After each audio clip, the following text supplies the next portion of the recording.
So you've hired your first employee, or maybe you have multiple employees and you have a team now. Congratulations, but that comes, of course, with its own challenges. So in this video, we're going to talk about how you can set your employees up for the most success and how you can set yourself up for the most success for each employee going forward, pretty much to where you can copy and paste standard operating procedures across every employee going forward. And for those of you that don't know who I am, welcome to the channel. My name is Griffin Thomas. I actually own a home service business company, Preferred Pest Management, in the Dallas, Texas area. We've been in business for about 5 years now, and on my channel overall we got about 1,000 videos already on here where I just document my entire business journey, just give you guys all the goods possible, the good, the bad, and the very ugly as well. So, you know, just cutting years and years off of learning and dollars of just mistakes that you no longer have to make. So if any of that interests you, go ahead and subscribe, and I'll make sure to plug a playlist at the end of this video for you guys just to go through a bunch of lessons. So most of you know we hired our first 2 employees ever. Like, these are my first employees that I've ever had,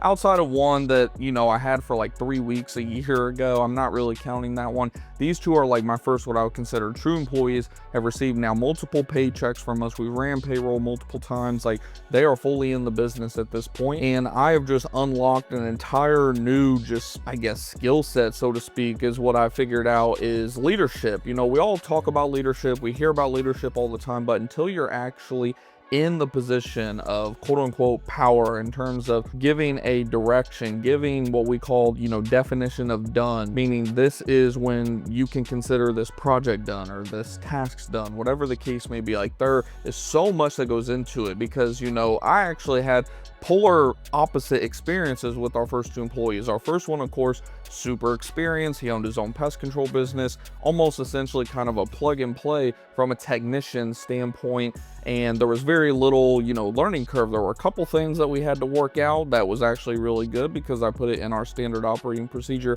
for all future technicians going forward.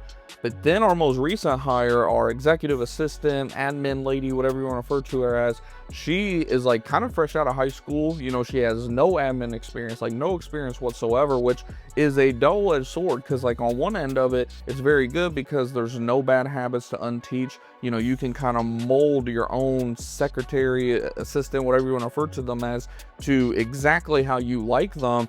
But at the same time, there's a lot of stuff that, you know, we kind of take for granted that we think are just almost like common sense skills, but they are skills. Like, they're not just straight up, oh, you should have this, especially in today's day and age where they don't teach you guys anything in school anymore that actually matters. So the first roughly 2 weeks, or what are we on now, week 3 or 4 already, has just been training and constant 1 hour meeting here, 1 hour meeting there, 30-minute here, 30-minute there, just constant checking in, seeing, okay, what questions do you have? How can I make this easier, more clear for you? Specifically, you know, how can we make it easier? We're creating a bunch of text message templates, response templates, just all these different things, quoting templates, like just trying to make her job not necessarily as easy as possible, but as streamlined as possible, because the more streamlined everything is for future employees going forward that will be in that position or positions similar to that, it'll just make it essentially how we were talking about plug and play with the technician. We would like to have a system that we can essentially just bring somebody in and be like, hey, this is the definition of done for this task. Here's a roadmap on how to do it. Go. And then, you know, obviously from there they learn it. And what I realized is once the employees actually start to learn the system, they can actually come to you with ideas about how to make it better. So this process is really never changing at the end of the day, and you have to understand this is where you have to stay humble, because when you first start hiring employees, I'm not saying that I ever had this feeling whatsoever, but I know people who get almost like power hungry, or they start to get all like, oh wow, like, you know, I'm big shit, I got an employee now. And it's like, dude, for one, you got like 1 or 2 employees, you can't even hardly work them full time. Like, pump the brakes a little bit. Like, you know, you're not Mr. Tough Shot or, you know, Mr. Big Shot, anything like that. But like I said, second, you're gonna be exposed real quick for how good or bad of a leader that you are. A lot of us, especially in the home service sector, like us, you know, pest control company, I never had like a service manager, branch manager, any type of like big managerial role. I started out as a pest control technician, and I went straight from technician to owner operator to now owner, manager, you know, whatever you want to refer to, I guess, my CEO CEO position as at this point, and it did expose, you know, a lot. That's why I have been watching and listening to just hours and hours and hours of just leadership conferences, leadership events, and how to handle this, how to handle that. But nothing can prepare you like just real world getting in the trenches experience. And a lot of my own flaws were exposed in terms of just having schedules and having tasks, you know, all this different stuff laid out to where not just my technician, but now my executive assistant knows, like, okay, these are kind of daily tasks, which we've now established with the Google Calendar and all this other stuff. But, you know, these are like our daily tasks that have to be knocked out every day by this time before lunch. And then, you know, we're doing this throughout the day. When do you drop everything for this and that? You know, just having everything organized, because your employees rely on somebody to lead them. And that is in every aspect. Now, you don't want to make your employees just straight up reliable on you for every little action. Like a lot of times now that my executive assistant is kind of being trained up, she's really starting to get the ball rolling. She sold a couple services for us the last day or so. Like, she's really getting the ball rolling just on everything at this point. I am slowly starting to now that I can tell, like, okay, she's grabbing onto this, she's grabbing onto that, like she understands this, she understands that. Now when she comes to me with a question, I'll kind of I'll flip the question back to her, like, you know, well, what do you think we should do here? What do you think you should respond with? You know, how do you think you should respond? I told her the other day about, you know, if you have some type of response that you believe is already right, go into a tool like ChatGPT or Claude, whatever the case may be,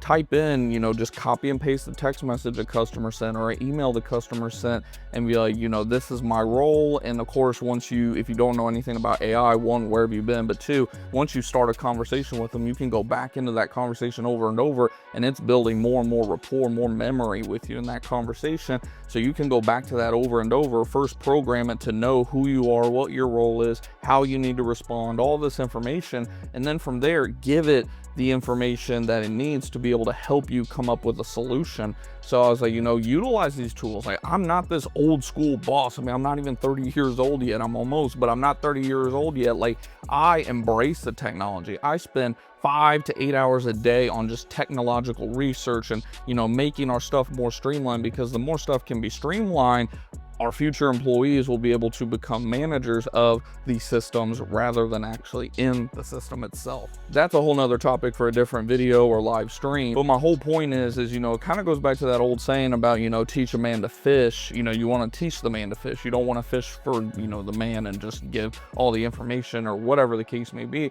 So obviously when your employee, if they're totally brand new, you're going to spend a lot of time, believe me, a lot of time, just simply teaching them like all of the factual information. This is what you need to know just to be able to do the job. And then, you know, they're going to ask a bunch of questions, you know, and that's where having a tool that we just started using for our meets called Fireflies, which is like an AI assistant that will literally transcribe your entire meeting from both sides. It will give you the most important points to where you can literally go in and just search on Fireflies. Like I told her, you know, if you have a question and you know we went over it already, just go into Fireflies, type in that question, boom, it'll pop up, you know, this is what was said about that, and then you'll have that answer. So that will also speed up your training process. And again, it's documented. So if you notice that there's something being asked over and over, guess what? Let's throw that motherfucker in the SOPs. And I could go on and on about this subject, but I think you guys are hopefully starting to get the point. If you have any questions about just leadership in general or anything like that, don't hesitate to let me know down in the comments. And I'm interested to hear from some of you, because I know some of you guys have had employees. Some of you have teams much larger than me, like 5, 10, or even 20, you know, total employees, you know, smaller. Most of my audience is like businesses either just getting started or they're in that small to, you know, what I would consider small, medium, you know, you're around 50 or less employees. And I'm interested to hear from you guys as well that are, you know, you've been in the journey for a little bit. What are some tips and tricks in terms of leadership that can just help your team immensely and help us as business owners that are up and coming as well? I would greatly appreciate any of that feedback in the comments down below. If you know anybody that could benefit from this video or the content in general, feel free to share the video or share the show with them. And as promised, I'll leave you either a video or playlist, or maybe both right here, one at the top, one at the bottom, that you can go learn just more information from me, the good, the bad, the ugly on. And if you haven't already subscribed, I'll make it real easy for you and put it right here as well.